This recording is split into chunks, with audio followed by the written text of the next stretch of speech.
Hello and welcome back to Shakesyear. We are working on Timon of Athens and we get to hear from Flavius today.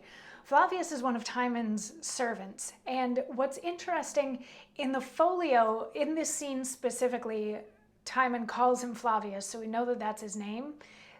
In the rest of the play, I think he's just called servant. So he again falls into that category of people in this play who don't have actual names, like the poet, the painter, the senators, all of this sort of stuff. But anyway, for now he has a name. We are in Act 1, Scene 2, which we know Shakespeare didn't delineate anything, so this is just when they've gone in. Timon is treating pretty much all of Athens to this lovely dinner, food, wine, all kinds of stuff. Epaminondas is being a stick in the mud about the whole thing.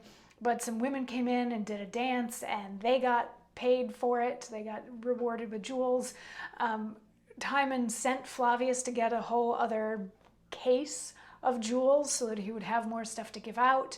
Somebody came in and said, this guy Lucilius wants you to go hunting with him, and gave you some greyhounds. He's like, great, let's go see the greyhounds and we will reward him for giving me this gift, and yes, I will go hunting with him tomorrow. So when Timon and all those people leave, Flavius has just a brief moment by himself, and he says, what will this come to?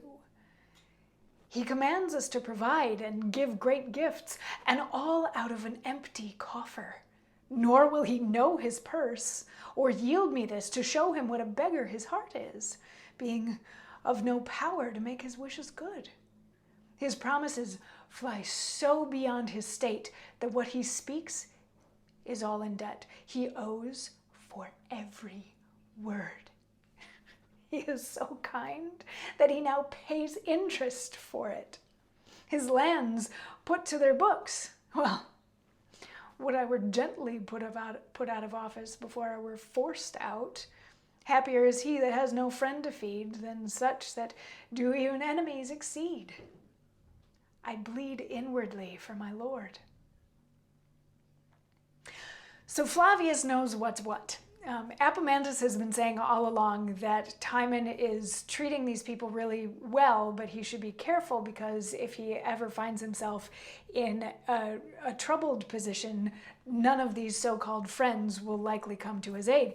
And Flavius knows for a fact that Timon has no money. He's been giving away all of his stuff, where he's at the point where he's giving away more than he has. Flavius is pretty sure he's going to lose his job because Timon isn't going to be able to pay him anymore. But he feels really bad for Timon because Timon is being so nice that he's digging himself this hole of debt that he will never get out of. So yeah, he's sort of torn. He has to do what Timon tells him to. When Timon says, you get a jewel, and you get a jewel, and you get a jewel, and you get a jewel, Flavius has to do it. But he knows that there's not that many jewels left to give, if any. So he's getting afraid for the moment when Timon is no longer going to have anything to give all of these people. But not to be deterred, Timon and various people come back in, and as Timon is saying goodnight to all of his friends that have been at this dinner, he's like, it's so lovely of you to have come to my house to share in all of this with me. Like, I owe you so much for showing me your friendship. You once said that one of my horses was really pretty, so take it, it's yours. You once said that you liked this thing of mine, so take it, it's yours. He starts giving all of this even more stuff away.